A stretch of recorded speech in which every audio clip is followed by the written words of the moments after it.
and welcome to another episode of Unima Talks with your host, Sherwin Raquel. Today, I have a very special guest, Mr. Cameron Garrity. Cameron Garrity is a puppeteer, writer, and filmmaker from Buffalo, New York, best known for his many collaborations with Adam Kreutinger of the YouTube channel Puppet Nerd. With over a decade of professional experience, Garrity has worked for both in front of and behind the camera of numerous short films, internet videos, and commercials, notably the director and writer for the 2023's Handoff and as a puppet character Max in Ryan Monolopolus Friends and the End Friends to the End, in 2017. Gary has also worked as an ambassador to the puppetry arts over the years. He founded the Geppetto Festival in 2013, has held multiple artist residencies at educational institutions, and was a featured presenter at both TEDxBuffalo and Creative Mornings. Garrity works as the Associate Director of Branding and Design at Damon University in Amherst, New York. And here he is, Cameron Garrity. Okay, Alrighty. and welcome to the show, Cam. This is Thank Unima you. Talks, Trinidad and Tobago, and we've been wanting you on this show for quite some time. It is a pleasure to be here. Thanks so much for having me. Yeah, just remember it's a new audience. Trinidad and Tobago. I have a beach behind me I because, was gonna say it looks like you're having yeah, some beautiful weather today. everyone likes the beach. Yeah, that's right. Yeah, my background isn't as interesting as the things behind you, and I'm sure they have a lot of cool stories. Well, So, do you recognize this? I know, yeah, it's on Yeah. my mantle also at home. Yeah. So what we do, we talk about the things that you like about puppets, the things that you maybe don't like about puppets, the things that inspired you to become a puppeteer. So the Let's floor do is it. yours, Cameron. I'm gonna ask the first question. I was Why gonna say, puppets? where do you want to start? Why puppets? Oh gosh, why puppets? It because they've always been there and I've always loved them. You Hmm. know, I was a kid of the 90s. You could watch lots of Jim Henson properties on television, Hmm. to say nothing of my giant VHS tape collection of all Sesame Street and Muppet productions, that I just watched all the time. I mean, I think a lot of people our age, kind of your day-to-day routine was measured um, in episodes of television. Oh, we'll have lunch as soon as the Price is Right is over. Hmm. We'll be able to go to the doctors after one Mister Rogers, like that sort of thing. Um, so the like I said, the Muppets and Sesame Street were that window into that world. Helped along by the fact that there was a great documentary that I had in that stack, that was all behind the scenes of Jim Henson's world, Hmm. and it took on from there. Hmm. Okay. So it's fairly early then. So you started Oh, dabbling with puppets, yeah, fairly early. I don't remember a time when I didn't have puppets around, Hmm. and right down to like the toys that I played with. I had stuffed animals of those characters, but I Hmm. also remember, like I've had an Elmo and a Bert puppet since before I remember, and I'd one of my earliest memories is opening a gift from my mom, when she was out of town, and it was a my first Kermit puppet, and Okay. it was so my play was even able to be, bringing these things to life. Hmm. Interesting. I've met with a lot of people like in the same circle, and the one thing that we all talk about is that documentary. You've Oh, either seen the Muppets on Puppets or of Muppets and Men, right? It's no, one so of those mine two. was actually, mine was a PBS Great Performances, um, special. It was called the World of Jim Henson, Oh yeah. and it was produced. I think it was produced in '93, so it Hmm. was just after he had passed away. So it was Right. sort of this retrospective piece, but similar principles of like, okay, we're Yeah. going to show Yeah. you this scene that you love from a movie, and we're going to pull the camera back, and now Hmm. you're going to see how it got made. Okay. So let's see. So it was fairly new. So as a kid, there were puppets always around. You were into, that kind of thing. Um, let's see. How did that take you through to your adult years? Like, how did that form like Cam as an adult wanting to be a puppeteer and Well, I mean, I always wanted to be a puppeteer, mm-hmm, and for the most part, considered myself a mm-hmm, puppeteer for the most part. I wasn't doing it at any kind of crazy level at the time, mm-hmm, but was teaching myself monitor technique and performing in schools and things like that.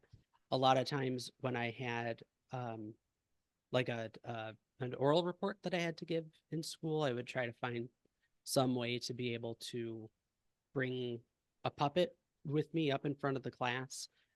Not because I wasn't comfortable talking as myself, but it was an opportunity to have an audience and to perform. One of the things that I think kind of took it to the next level and gave me a level of confidence that I didn't have in elementary school, where I was largely made fun of for being the puppet kid. mm-hmm. And don't get me wrong, they still managed to make fun of me in Oh high yeah. school for it. Oh yeah. But but in my sophomore year of high school, I got to take this. It was an acting class, and it was kind of bizarre because I attended an all boys school, and it was the Mm-hmm, one class. It was held on a Sunday night as opposed to during the actual school week, and it was a co-ed course. So there were actually, um, you know, some of my classmates were from the local girls' schools, and it was because this school had a performing arts kind of bent to it, and I took that class my sophomore year and was really given the floor to be able to experiment.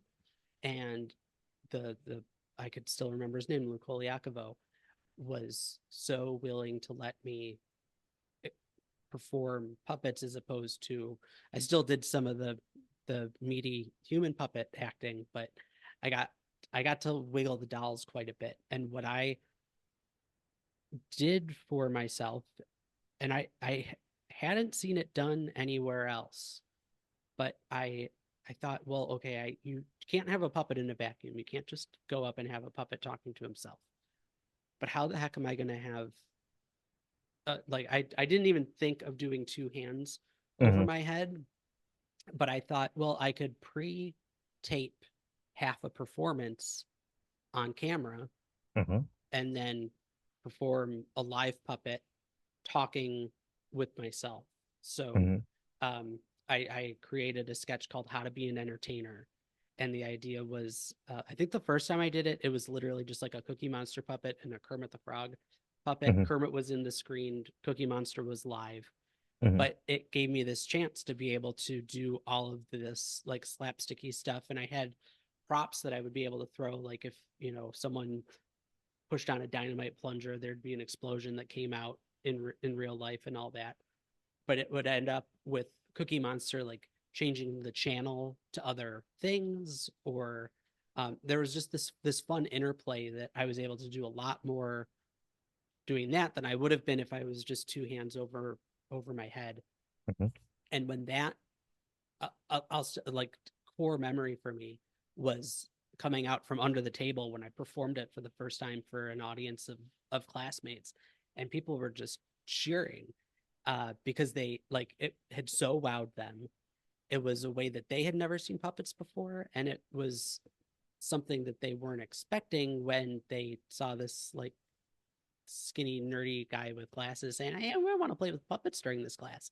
Um, so that, like I said, was really a huge boost. And then I continued doing that kind of performance for a number of years into college, uh, when I found myself at Damon, then college, now it's Damon University, but Mm-hmm. was able to really kind of stretch my puppetry muscles once I was in a theater department. Oh, speaking of Damon, I see that you have your mascot that you created behind you. Yeah, so I'm in my Ah, office at Damon okay, right okay. now. Yeah. And so you could see a lot of, my my toys and other Yeah. things just because I work as a graphic designer full Hmm. time. I Hmm. like having visual, happy, toyetic things around me. It feeds the inspiration, but Hmm. it also gives me a chance to, yeah, like bring, Cool relics stuff to work. Yeah. from the O'Neill and other things like that. And so Mm. yeah, but yep, that we had some stuffed animals made of the Damon College or Damon University, excuse me, Hmm. um, mascot. Okay. So we're talking about relics and the O'Neill. Hmm. So, well, was I was with you when you got that one, Yeah, the Howdy Do. So let's talk about the O'Neill a bit. How let's do did it. you find out about the O'Neill? How has it changed your journey? Has it affected your journey as a puppeteer? So the O'Neill was on my radar, I think at first just because I was Facebook friends with a lot of people who had been there. And there's a great YouTube video the on the O'Neill's YouTube channel where it's Pam explaining what the conference is. They filmed that in maybe 2010 or 2011. Mhm. And it was just this really wonderful video of her saying, like, when you come here, yeah, like I want to know you as a person, but I'm gonna get to know you through the work that you do and through the stories that you tell with your puppetry. And I thought that's really quite amazing. And then later that year, or within the next year, I found myself I got to visit the set of Sesame Street and meet Pam in person. And I was, let's see, it was 2011, so I would have been 20 years old. And it's Sesame Street, right? So I'm Yeah. just like taking it all in, and I'm like, oh my gosh, this is amazing, right? And I say to her, I said to Pam, this must just be the best job in the world.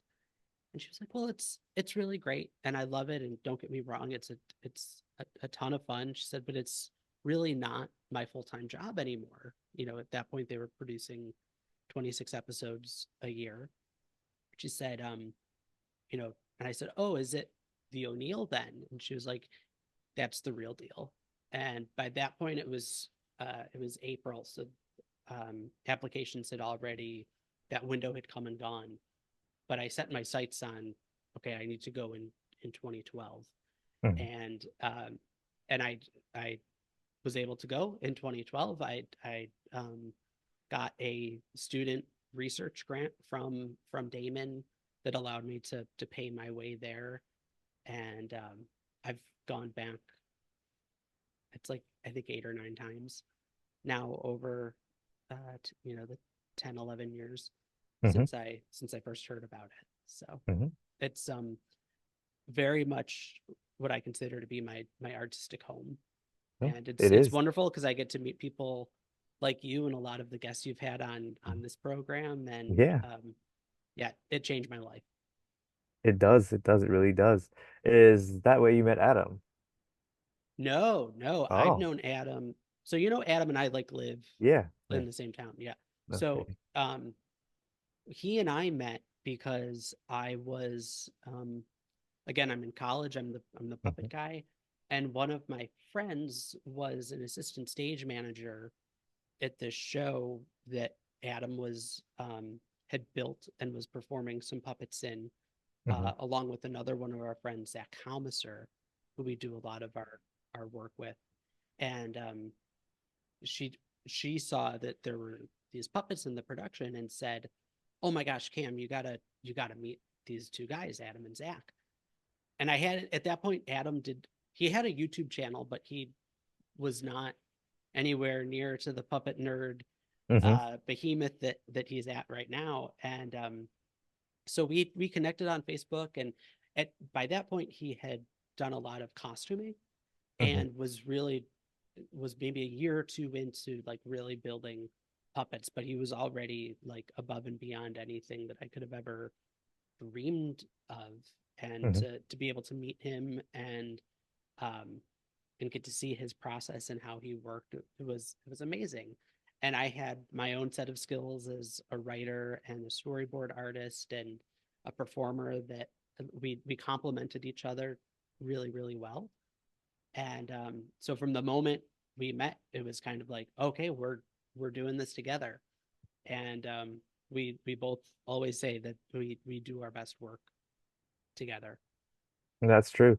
Um, I mean, before the O'Neill and even like the pandemic, you guys had puppeteers, right? You get that Hmm. that yeah, and that was besides there are other YouTube shows that are similar.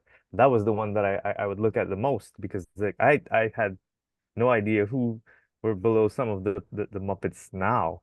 So I Yeah. wondered like, who's there, and I found Adam's channel from trying to build puppets, and then found the show, and I was like, hey, this is good. This is great content. And then it just came into that whole snowball during the pandemic, where I ended up at the O'Neill, and then there was Cameron. I was it's so funny.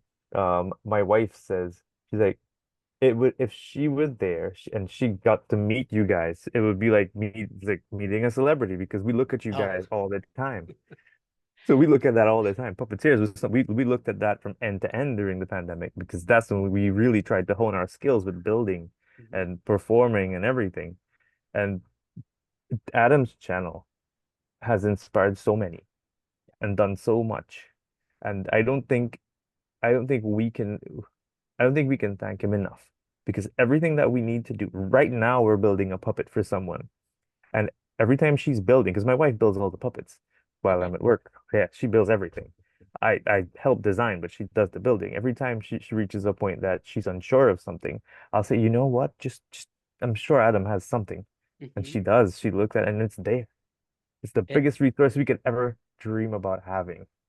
I can't agree with you more. Yeah. All of the videos, and have you read his book, I Puppetry haven't had the 101? chance. I haven't had the chance, but I'll have to get a copy of that. Yeah, and I only played a very small part in that, but that is absolutely a resource that I would have killed to have when I was just starting out, Yeah. because Hmm. it hammers down on things that, like, honestly at this point you and I would second guess or kind of take for granted that we know that stuff, Hmm. but he just writes it out in this incredibly digestible, Hmm. entertaining way. And that goes obviously for all of his build videos, but um that that book is really something special. I'll tell you, we got the chance to visit Cheryl Henson at at the Jim Henson workshop last year, January. And when I was there, she told me just this is the magnitude. I'm at Henson, Hmm. the people who inspired that book, and Yeah. they're telling me you're looking for if you're looking for a good resource, this is the book, you know, this is the way to go. Really? Yeah, and they were like, this is the book. Because like Wow. she was like, I wish I had a copy of this to give to you. Yeah. That Holy that and cow. yeah, yeah. I never got a chance to tell him that, I but was yeah, gonna say you have to tell him that, because yeah. that he'll, oh my To gosh, be he'll love to that be story. there and Cheryl Henson is Yeah. holding this book and she's saying, hey, this is the book. This is what you need. This is what everybody needs Hmm. when you're trying to do something because she's like it gives you from building to writing to shooting to everything. It's a the best handbook for a TV show, for Yep. a puppet TV show, that is. Yeah, Hmm. yeah, Oh, amazing. very cool. Yeah. So yeah, hmm. I've had like I've had like a lot of different stories from a lot of different people, but the best storyteller on the shows thus far is you know who. It's Jim Krupa. Tell me Oh, about your that first old meeting with guy. Jim. Sorry, tell you what? Tell me about your first interactions with Jim and how, Oh no. yeah. So Oh no. it's, well, here's the thing. It's kind of an embarrassing Oh no. story because, well, my first time at the O'Neill, Hmm. at this point I'm 21 years old, Hmm. and still very, very much. I mean, I still am a Muppet nerd, Hmm. but to an extent where I was like, you know, really like I needed to take it back a few notches at my first O'Neill. But for some reason, we had this pub at the O'Neill where people go and they perform and whatever. And I had introduced myself to Jim, maybe like a quick little handshake, or I met him in his workshop where he has all the mechs that you could take pictures of, and had played with that a little bit, but really had not spoken with him. But I decided at the pub to perform with my four-eyed green monster puppet Scrap, and have him sing the song Thunder Road by Bruce Springsteen, but instead Hmm. of Thunder Road, it was Krupa Road. And I threw like some references to mustaches in it, like, but it was really dumb and strange, and like I said, did not really know him. John Little later on had said, like, you know, if you hadn't ended up being like such a nice guy, that would have been really weird. But I did that, and then I think another year or two later, I took his mech class and learned a heck of a lot. Um, and just got to know him over the years of he and I are both, at least at the O'Neill, we're both morning people. So like I would get up on the earlier side, be one of the first people into breakfast, and sit on the porch in front of the mansion there, Hmm. and would just, I call it porch sitting and waking up with the sun. And Hmm. Jim would often also be outside on the porch having Yep. his morning coffee. Hmm. So that was kind of our preliminary way in, and he'd tell some group of stories, and he'd try on our puppets and other things like that. And I think the thing that has brought me closest together with Jim has been that association with the puppeteers Hmm. podcast, which is Hmm. obviously we were using that name, borrowing it from him. And Okay. then the Howdy Do show as well, part duh. All right, duh. So you didn't do the first one. I did not do the first one. I was Oh. at the first one, but Hmm. I did not. What did You I did do not. that year? I can't remember what strand I was in Ronnie Burkett's strand that Okay. year. Okay. Okay. Okay. Hmm. Weird. Yeah. Yeah. I don't know why I remember. I remembered. See, I think I saw you in the pictures that they showed from that one, but maybe that wasn't those pictures. Yeah, We I'm saw not so many sure. things. Yeah. Yeah, But you see so yeah, much stuff. so It's many hard things. to Yeah. Yeah. hard to keep track. Hmm. Um, yeah, Adam was in the first one. It was Adam was Adam. in part one. It was Adam. It's probably Adam I saw. Mhm. Yeah. Okay. People get us So confused all the time. We look so much alike. yeah, yeah, I think so. Yeah. What you don't know is that I'm taller than him, so Okay. not Well, in not in my dreams. I only have you to measure from that because I've never met Adam in person. So I can take your word for it. No, no, no. He's, oh my gosh, no, he's far taller than I am. So Recently, I saw that you guys were filming something. It was last year, like late last year. I know you guys were doing, was it for a puppetry project, 48-hour puppetry project? I'm not sure. But you guys, I saw some buzz on social media about some stuff you guys were doing. yeah, It was a puppet project. we did a couple puppet projects Hmm. last year, Hmm. and they were both associated with the 48-hour film competition. You're familiar with that? Yes, yes. I am. Um, Yeah. so I guess for anybody listening who doesn't know, you have a weekend from Friday night to Sunday night to write, produce, edit, and ship a short film, usually Mhm. 4 to 6 minutes or so. And we did two of them. We did one in August and one in November. The one in August was called The Handoff, and that was about a television puppeteer on a legacy show like a Sesame Street, Mhm. and her mentor passes away, and there's a question of who is going to inherit the the main character that he has performed for 25 odd years or so. Mhm.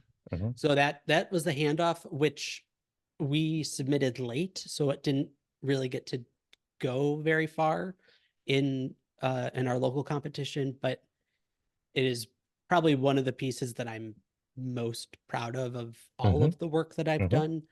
And and then the one that we did in November was called Unplugged, and that was about the monster under the bed. And that one did you know it that was a more of a global competition. So we had I think we were one of like 100 films that were submitted in that weekend, and in that one we were recognized as the audience's favorite, which was pretty nice. So it's Yeah. going to be shown later this year, now 2024, at in oh my goodness, where is it? In Portugal somewhere, at a big festival that they have for all of the 48, for excellence in the 48-hour competition throughout the world. So that'll be a cool thing that we won't be at, but our film will. Oh yeah, it'll be great. It'll be great. Yeah. Yeah, yeah. So tell me, as I said it earlier, we talk about the things that you like about puppets. Mhm. And you have something, it's more of a Muppet fan thing, I think. It's deeper that it's as deep as just Muppets, I think, and it shows in your work. It's the things that you guys love. You guys love that style. But Mhm. besides like Muppet style stuff, tell me, is there any other style that you like to work in? Oh yeah. Um, I Let me think. I really enjoy personally doing shadow work. I've had a good time with that. I love tabletop. Oh my gosh, um I could spend my whole life just being a little foot bitch on a little tabletop puppet. I love that style. Um Marionettes I've had some exposure to, but not a lot. Hmm. I was in Jim Rose's marionette construction back a couple years ago, and that was the first time where marionettes really clicked for me. And I'd love to experiment more with that. I actually did a participant piece one year with with the marionette paddle controlled little guy that I made. Um, but yeah, sorry, this isn't I should have been prepared with this answer, but I'm really not like yes, the Muppet style is my I can't call it my bread and butter because it's not something that It I isn't it's not. because it But isn't. yeah, but like that is my favorite, but I really do love all of these different forms. Object puppetry, um the parade kind of stuff is really intriguing to me. I do so like in terms of television style puppets, my favorite thing, which is the thing that I get to do the least of because it's kind of the most inaccessible of them, but is full bodied Hmm. puppetry. I was so jealous of the two Johns during Howdy Do Oh Show yeah. getting to do the Jackass Hmm. and Jimbo, Yeah. just because I love to be able to, use the whole body. I think it's the best way to keep the illusion of a Hmm. puppet being Hmm. real in the real world. Hmm. I think that's why Big Bird was so successful for so much of Sesame Street's Hmm. history. Um, and yeah, I would love to be able to do more with that style. And you do some Big Bird stuff. I do some Big Bird stuff Yeah. as a yeah, just at our local children's hospital, Hmm. which is surreal. And Hmm. I always say I get to be the person that I needed when I was growing up Yep. in hospitals. Hmm. But yeah, that's a lot of fun. I'd love to create some original characters though, and do, a sitcom or something with just a whole lot of big monster Walkabout puppets. puppets. Yeah. Mhm. Yeah. On that, I was thinking about something when you were talking about the both Johns doing the walkabout puppets. You said that you wanted to do that. At no time I ever thought about that. Like No? that looks heavy and hard. But then Jim said, he's like, "Did you try it on?" I was like, I haven't." And he's like, "It's light as a feather." I was like, but Yeah. thinking about just being in there for half an hour, because I know John Cody, he would get in and out at times, but John Little was in it all the time. He Yeah. was in there. He was in there He for the was in long there. haul. Yeah. He was in there. Yeah, Yeah. and to me, like I yeah, I know there are some people who deal with claustrophobia and Hmm. stuff, but like Hmm. as long as I could see out, I'm fine. And I'm Yeah. the same way in terms of like, I'll get into a couch, I'll get under a bed, I'll like Hmm. wherever you need me to squash down into, I'm ready to do it, baby. Hmm. Okay. So I'm a let's weirdo. let's go. No, you're not. Actually, you're not. Hey, okay, all right. I'll give you that. Let's talk future side. What's on the future things at Puppets at Camp? That's a really good question. Hmm. I am that well the one short film that I just mentioned, the handoff, is Hmm. something that is still sort of stuck in my craw. A lot of times with those 48s, we just do them and they're wonderful, but you kind of leave them and you know they live on YouTube for people to watch. The Hmm. handoff is one where I'd really love to be able to explore those characters in that situation more Hmm. and potentially write that into some kind of whether it's a longer short or a an actual feature. Hmm. Myself and some of the people who worked on it are kind of kicking that around as an idea. And then there are a couple other projects that Adam really wants to be working on. A lot of filmed type things, some music videos and other short that we're actually, and I think I should say, I know you saw this, that we're doing in Buffalo are Hmm. these monitor nights at the Hmm. beginning of each month. And that is to kind of train up our local theater and improv actors to be able to, have really good presence on Hmm. the camera and kind of be able to identify, 3 to 5 people who could be assists and other background type things. So that's kind of the main things that we're working on right now. And unfortunately things are kind of up in the air with where Adam is as well. So Hmm. we're navigating that. But Hmm. yeah, it's my like I said, for me the workshops and the writing are kind of where I'm focusing a lot of my energy right now. It's a good place to be. And workshops are a great way for you to feel out things. I think I've Hmm. learned a lot about myself and my technique from doing the same. Like I've done a couple of workshops, um, trying to spread the puppetry word out there locally. And you Yeah, learn so much about your technique and where you could you use some, do. yeah, when you get in front of them and you start doing it, like, wait, I could be doing this better. Or somebody else notices something and they'll be like, hey, why we're not doing this and that. And it works pretty well actually. It For really the does. most And part, yeah. I think it's teaching, right? Like Hmm. the more you get in front of a group of people and talk about X, Y, or Z, the more your familiarity with the subject Hmm. um, becomes strengthened. And so I'm having that same experience right now with these workshops of just like, Hmm. okay, why do the eyes look right this way, and how do you get to accomplish that? And all the nuances and things that come with the manipulation Hmm. side of it. And then once that's what I'm looking forward to, because as I mentioned, these are like very very talented improvisers and theater Hmm. people, Hmm. is getting them excited to, or getting them to a place, I should say, where they're able to you know be thinking less about the manipulation, and we could really just start having workshops that are truly character based. I think is going to Hmm. be really, like, that's going to be where the fun really starts to happen. Hmm. But right now it's ABCs and 1 2 3s, and Hmm. that's Hmm. that's perfectly perfect. It is. It is. You start from the ground up and then you get a better product, right? That's right. Yep, yep, yep. I too we're in the mix of things right now with some friends trying to collaborate on something, and I understand it.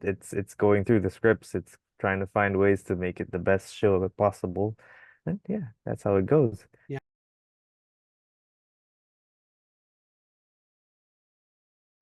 If you like this episode, you can find more content from Cameron Garrity and Adam Kreutinger on their channel, The Puppet Nerd.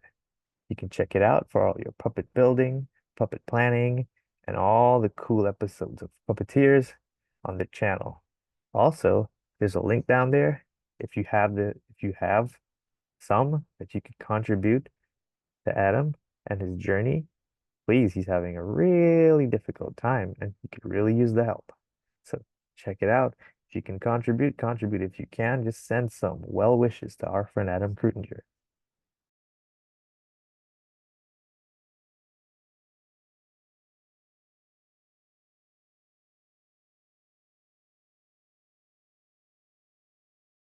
I'm supposed to be. Wonderful. Yeah. Okay, so we're back on Good, the good, second good. half of things. I feel a lot better now that I can see us both properly. Okay, so in this round we're gonna do what's your favorite Muppet movie? Oh, I, you know, I have I, it would probably be the Muppet movie would be my favorite, but I love Follow That Bird. And I know it's people hear me say that and it's like, oh, it's because you love Big Bird, and that's true. Hmm. But I also just think that I think the cinematography in that is gorgeous. I love the ultimate message of the film. I think they took a lot of creative risks. And I do think too, and it's what I like about the Muppet movie as well, is how high the stakes are in both of those. Hmm. For the Muppet movie, it literally comes down to a matter of life and death. And it's in Follow That Bird, it's like truly is are these characters gonna be able to find their right home? I think that's something that is missing in a lot of the the Muppet world right now. Your Are mic fell a little. Oh, Yeah. geez, sorry about that. Thank you. Yeah. As I'm standing up on my soapbox. Um, no, I think we're missing out on some of the stakes Hmm. that used to be presented in projects like that from the 70s and 80s. A lot of people make that joke that the Muppets were always trying to save their theater, and that's the premise of all the movies. But I don't think so. It's it's No, it's it's, no. it's a struggling theater. Like theater right now, it struggles. Yeah, Especially, and yeah. yeah, that's actually one of the things that if anyone was ever stupid enough to give me the reins to make a Muppet thing, I wouldn't have them be like they're supposed to be underdogs, but not to the extent where like every single thing is apologizing for like, oh, no one knows who the Muppets are. Like people know who the Muppets are. Yeah. They're um eh, like people know and identify with these characters, and so for everything that they do to be this like meta upward slog is just not fun to watch, I don't think. At a certain point you want to see like what would they do if they had like if money was no option. Yeah, that's true. Like and I think that worked for Muppets Mayhem because they had a Mm-hmm. budget to do an album and they did in true Muppet form. They did well. I liked it. Some people didn't, but I like that shit. I like that I series. I think they did a great job with it. I understand that it was maybe better off to just be a one and done season wise, Hmm. but I like the idea because it sounds like people are pretty positive in thinking that there's going to be another Hmm. season, not of the Muppets Mayhem, but with that Hmm. same creative team. Hmm. I really look forward to seeing what that can be.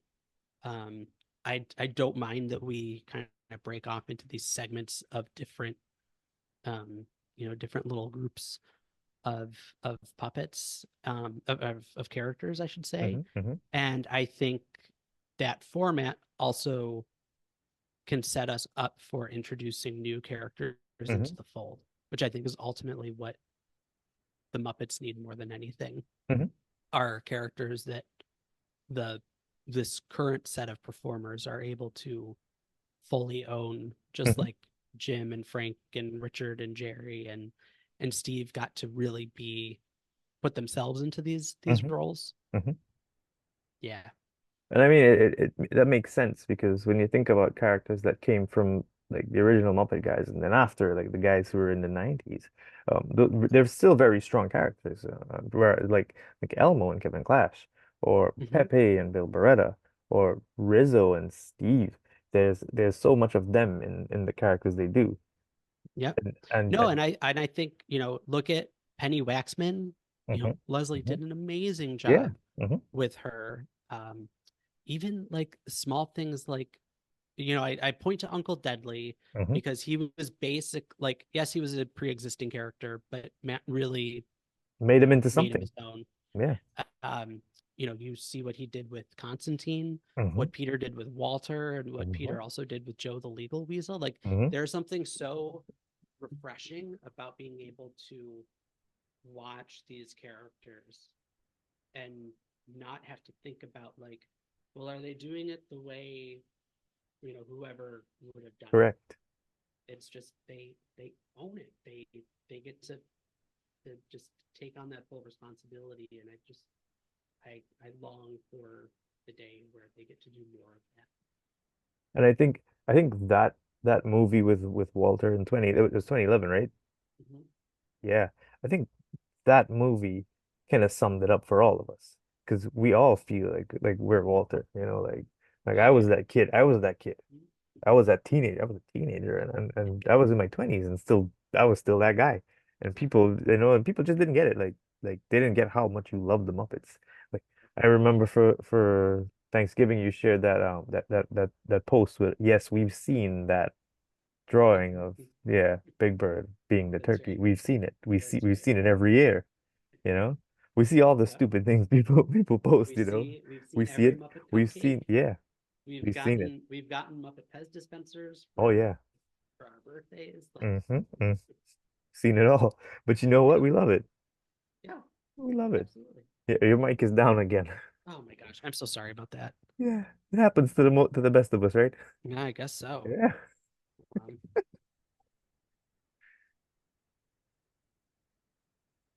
okay, Yeah. hopefully that'll stay. Hmm. You know, um, so let's think about it. Let me think about it. I had something great that I wanted to get to. I should have written it down.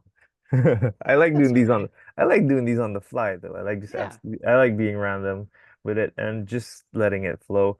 Um, something I've always wanted to ask you guys. Let's see. Who's the one guest that you want that you and Adam dream about having on your Oh, podcast? um, I'm sure we both have different answers to this. Hmm. It's like the easy one to point to is Frank Oz, who we've, tried a couple different ways and times to get. Um, it's funny because so often when, we do ask fans from time to time, like, who would you like to see on? And they say, like, well, did you ever think of getting David Rudman to come on the show? And it's like, no, we never even Yeah, bothered. We don't get yeah. Like, like we'd who love is to that? have we'd love to have him on. Hmm. Um, so this is me stalling because I can't.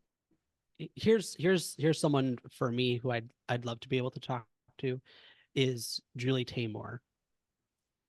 who create she along with, oh, and I'm blanking on his name right now, and I could picture him because we interviewed him. Um, but she was the um, art director, I think is the title that she had for The Lion King on Broadway. Oh. And she also directed Spider-Man Turn Off the Dark and um, lots of other works on stage and on screen. But for me, I I I, I was the perfect age for The Lion King when it came out. I think it was like the first or second movie that I ever saw in a theater, Hmm. and then to that the Lion King Broadway show was Hmm. the first kind of puppetry that I was exposed to that wasn't the Muppets, Hmm. Hmm. and I was so spellbound by that. I remember making headdresses that looked like Mufasa Hmm. and Simba just out of construction paper when I was at home because I was so enamored by what she had created. And so I'd love to be able to speak with her just to just to thank her, but also to hear more about her upbringing and things like that. Um, but I mean, we've been tremendously lucky to speak to the people who we have Hmm. spoken with. Hmm. Um, there's always people who've gotten away from us. We would have loved to speak to Carol Spinney, Hmm. Hmm. but we've also like we have such a great relationship with Deb Spinney. Um, so and I'm sorry, I'm beating around the bush here, but That's um, good. no, and yeah, um, but there's also we still have a list of people who we haven't spoken to yet, who we want to have on. Um, that knock on wood will happen sometime this year. We were really poised last year to get back into the swing of things, Hmm. and then the SAG strikes happened Yeah. and the WGA strikes happened, so we weren't able to talk to, like, we actually had dates like scheduled with a number of people that had to go away because of that. So one day. Yeah, that was a crazy time. Mhm. Yeah. I just thought about something. While you were talking, I forgot about it. Why do we keep forgetting things? I'm a forget I, forget. I'm a forget I'm not forget. forgetting anything. I forget a lot of things. I forget a lot of things. Got to write it down. Yeah, I should start doing that. But it was relating to, oh, I was getting to the Lion King because, Oh yeah. like yourself, I I was very little when I saw that. And it was something that was shelved in the mind, like as a movie. And then last year, Joe took me to see Lion King on Broadway. Really. And I had no idea what I was getting into because I have first and foremost, it's my first time to New York. It's my Mhm. first time to a Broadway show, and I had no idea it was puppets. So I'm sitting there. Really? Yeah, I had no idea because we Oh don't know my anything about God. like Lion King and Broadway and anything. So it's myself, my wife Joe, and his girlfriends there. And the show starts up, and I looked at Joe like, it's puppets. He's like, yeah. He's like, you haven't seen anything yet. And by the time we were No. done, he just looks at me. He's like, do you feel the love tonight? I'm sitting there, and giraffes are walking past Yeah. me from behind, and I'm like, what's happening? But it's such an amazing show, and it just happens that I know they have a traveling show that goes around the world too, right? So Yes. they auditioned in Trinidad, and I'm so stoked by that show. I auditioned Oh, that's great. terribly because they were looking for singers and dancers, not puppeteers. Yeah. But it was Yeah. fun. It was a fun experience, I was like, hey, why not? Like I know I wasn't gonna fit in there, but why not? I just did it Hey, because, yeah, hey, you gotta try, absolutely. you gotta do it. But but when I look at it, when I looked at that show, Cameron, I'll tell you something. A lot of it, a lot of it comes, and a lot of it I'm sure is inspired by like carnival art from Trinidad. If you've Mhm. seen all like the stuff that we do here, it's really similar. And I'm like, hey, why I asked myself why we can't do things like that here, why we can't do things like that at home, because puppets is it's almost non-existent in Trinidad. Like it's to the point where now when you say puppets, people will be like, I know a puppet guy, and that the puppet guy is like him, like he's the guy, and then they look at me and I'm I'm just still learning things, but it's kind of cool that you've reached to that point where the culture is there. It's in our Mhm. culture, and it just has to find its ground somewhere, you know? Like in Trinidad, there's a lot of theater, but there's not a lot of puppets in that theater. There's not a lot of that type of thing. And I think, stuff like that could live here, stuff like that could happen, it would because Carnival happens once for the year, and then everybody else goes home. There's no more Mhm. work for the rest of the year. You go back to doing whatever you do for the rest of the year. But what if you had something like The Lion King to work on all year? Yeah. And it's just the premise Well, of a and story. it's, you that's certainly one route, but I think Mhm, also, I know, for instance, Adam has done puppet props for all sorts of shows locally mhm, at our local theater of youth and other places where um you could do a production of Annie and or The Wizard of Oz. Like th there are plenty of opportunities mhm, to incorporate puppet things into something like that where it's not on the same line or scale as The Lion King or even Avenue mhm, mhm, Q, but at least you're building up your resume and being mhm, able to, mhm. to add things to that. So um yeah, I think being able to find those ins is really the way to go and allow people to identify you as, oh, you're the puppet guy. Yeah. I think Adam and I have something very similar to your where you are right now, Mhm, to where we were and still are in Buffalo in terms of Buffalo. mhm. We're able to be, if someone thinks about wanting a commercial or anything involving a puppet, they know, or they will ask someone who knows to, oh, just ask Cam and Adam and they'll help you out. So I think you're sometimes it pays off to be the big fish in a small pond. Yeah, yeah, yeah, I think so. I think so. And the thing is, and I always tell people, you know, I believe in the craft. I believe in the craft, but getting the public to believe in the craft gets difficult, I think. And Yeah. with any medium, with everyone, I think everyone has to face that as an artist. Hmm. You believe in your craft, but you have to convince the rest of the world to that it's something and it's alive and it's happening. And Yeah. what are your views on that, or what can you tell an up and coming puppet artist? Like, what's from your experience? I do think that there is there is room to grow for people to see and identify puppetry as something worthwhile, but I don't think it takes much to change people's minds. Because I've never walked out of a production of Avenue Q or The Lion King or an O'Neill show where people say, I still don't get what this puppet stuff's about.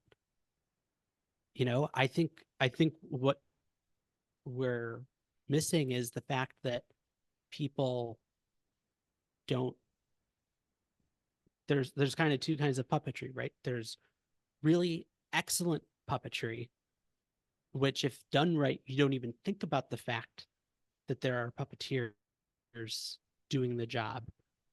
And then there's really, really crummy puppetry, like bad, bad, bad YouTube puppetry that gives the rest of us a bad name. Hmm. And Hmm. it's because you're watching it and thinking about the fact that there's a guy under there doing a weird voice or whatever. And because the other one's so well done, that's all you think about is like, oh, why would I watch something like that? Right. Hmm. Um, just recently I did, so I'm in grad school right now, Hmm. um, after the day job, and I just presented a few weeks ago on Pam Sierra, because we had to present on someone who we identify as a leader, and kind of describe what their leadership style is based on reading that we've been doing. And I give this whole presentation about who Pam is and what she's done, traveled the world, and blah blah blah blah blah blah blah. And when I opened up the floor to questions from my class, there was questions about leadership and other things, but someone I remember asking me said, I didn't realize that there were people performing the Muppets. And I kind of had to bite my tongue because I didn't know where she was going with that. Because I didn't like, you know, that like little kids think that they're real, but I like, this is a grown adult Hmm. person. And she was like, I thought it was all done just with strings and, um, and rods and stuff maybe, but, and the people doing the voices were just like voiceover actors separate. So like, and that's the good stuff. That's Yeah. the good stuff that other people can't fathom or understand. So I think the more that um we're able to make the really good puppetry, that we could explain the really good puppetry and show off the good puppetry to get people interested in thinking like, oh, either I want to do that, or I want to see that again, we'll be in a good place, and that'll wash away the really bad stuff. And I think that goes to say with Trinidad, there's like one guy who did puppet stuff, and he still does some stuff, and it's the same thing, you know. This is the representation of what Trinidad puppetry used to be, and you Mm-hmm. know, some people like it, some people don't. Um, but it exists, and you know, it for years it seemed like an untouchable thing because nobody knows who the guy is. Nobody's is pinning that there's Right. someone down there, and you Mm-hmm. know, there's never a face, and that's Yep. the thing, you know, like having a face, having someone you could communicate with, having someone you can talk to about the things that we wiggle, you know, I Mm-hmm. think is always something great.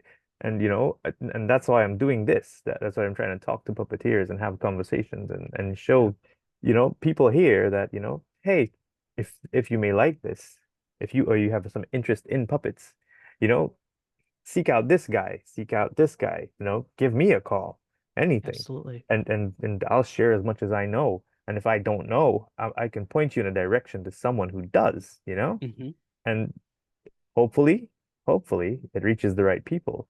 Because I know, like here in Trinidad, in churches, puppets live. There's a lot of puppetry happening, you know. I mean, it's like Muppet style puppetry or hand Mm-hmm. rod style stuff, but it's there, it lives. They use it as a medium to teach Mm-hmm. their lessons. And you know, when I seek it out with even the education board here, there's a module for puppetry in the school, but they have no one that really wants to teach it or really delves into it. So it's just something that's shelved in theater arts all the time, you Yep. know? And I think, you know, with the right amount of work done and even like reaching out and hopefully documenting people like you, that happens, you know? So pe they have I reference, agree. you know? Yeah. Yeah. And I think that's another, you hit on a great point, is that there just needs to be more puppetry education and people Hmm. trying puppetry. Hmm. Have you read Mervyn Miller's book about I haven't done a it's a lot of great reading. teaching Hmm. resource. Hmm. It's called Puppetry How to Do It, I think. And it's a lot of different exercises, mostly for like tabletop and other kinds of Hmm. theatrical puppets. But at one point in the book, he talks about the idea that like everybody sings, right? Whether you're a really good singer, really bad singer, if you're alone in your car, you're in your shower, whatever. And that doesn't stop anyone from like enjoying really, really great performances on their Spotify or when they go see a show or what have you. And he said, we don't have that with puppets. Hmm. We don't have that broad um, spectrum. Hmm. And we need that to be Hmm. for people to understand that the crappy YouTube puppetry is way down here, and the Muppet stuff and the Lion King stuff and the Sherman Regal stuff is all the Hmm. way over here. Hmm. Hmm. Um, because right now they see it all as one thing, Correct. and that's where we're getting screwed. Yeah, I think so. Yeah. Hmm. I would have never put it that way, but No, it's I wouldn't interesting. have Yeah, either, yeah, but it yeah. was such a an eye opening way of thinking about it. Like it's almost to the point where it's about the quantity of puppetry And as that's opposed true. to the quality. And I mean, the joke is always that there's, I mean, even on all the puppet forums that I'm on, there's only a few of us. It's not a lot of us. Mm-hmm. And I mean, even though like in the UK, I've met some folks from South America and Latin America. Puppetry is big and it's in their culture back there. And even they say things like that. It's not a lot of Yeah. us. You know, No. it's not a lot of us out there. Like that's why all of us know each other. Most of us, at Mm-hmm. least in the English speaking world, I think Yes. no, yeah, no one. Or if we don't, it's Yeah, like instead of the 6 degrees of separation, it's yeah. like 2.5. Yeah, yeah, it is like that. And and funny enough, I recently learned about that. A friend of mine told me because we were talking about she's a Green Day fan and she loves Green Day, and she saw them before, but she's finally going to see them again. And she says, you know, it's the 6 degrees of separation. She thinks she's just a couple people away from actually meeting Billy Joe. And you know Yeah, what? For the past couple months, she's been communicating with him on Instagram. I was like, hey, look at that. You know? there it is. There it is. Yeah. And I think about that. I think about that like when it comes to like you or like Jim or even meeting Marty. I was terrified of Marty when I came to the O'Neill not Hmm. last year but the year before because I saw him and I know who he is. I've had communication with Pam before because getting into the O'Neill and stuff like I had to communicate to find out like what and where and what to expect when I was getting there. So I spoke to her, but Hmm. you know, you know who Marty is, and in my mind is this larger than life person, and then he is kind of large too, you know, Yes. you know. So I'm sitting there the first day of the O'Neill, and I'm jet lagged because I did a 12-hour shift. I was awake all day, just getting everything ready to leave, and I arrived on the day the conference started, and I'm in a mess, and I see him walk in, and I'm like, oh my God. That's Martin. And he walked past me, got his breakfast, and he headed out, or his lunch or something, and he headed out. Yeah. And I'm just sitting there, and it took me till the last day of the pre-conference to work up the courage to say hello to this man. And then he was like, "Why were you so afraid of me?" I don't know. Yeah. And I think it's a lot like your Krupa story because I really couldn't find that courage to say hello. And he would see me looking at him, you know, he'd see me looking at him, and Oh yeah. like I'm trying to make that hello or something, and it's just I think it's being the first time I was there, it was so new. And Right. I tell everybody, even pe people who don't like puppet, don't think that they could do puppets. It's like if you could ever go to the O'Neill, please go. Like, please do, Hmm. please try. Because I think after Puppetzilla, the O'Neill was the one thing that resonated so much. Like I feel like I found my people. I feel like Yes. I found everything that I've been looking for and searching for because I always say I can ask of all of you and you all answer, you know. Hmm. There's so much love and so much passion and so much help from people like yourself, people like Taylor Bebot, people like Jim Krupa, people like Joe DeTulio, who have all been part of this journey, all been part of this series too. That, Yeah. you know, and someday, you know, I hope I can even get Adam on here because I'd love to hear some of his stories. I'd love to document I'm some sure of that. he'd be more than happy Yeah, to talk you through it. yeah, yeah. And you know what? I think we'll end on that high note. You I got it. think yeah, I think we'll do that.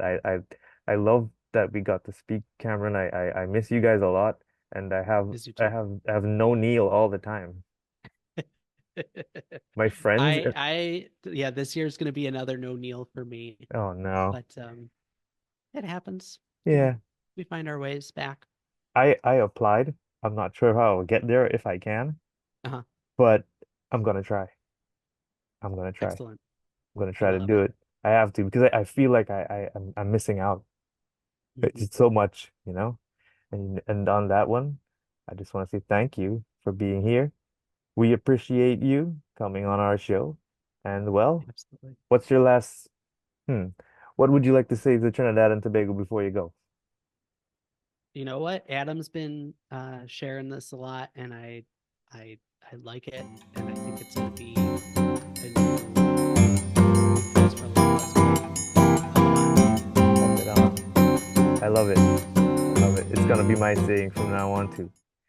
All right, Wonderful. Cam, puff it on. Thank you so much, Sherwin. No problem.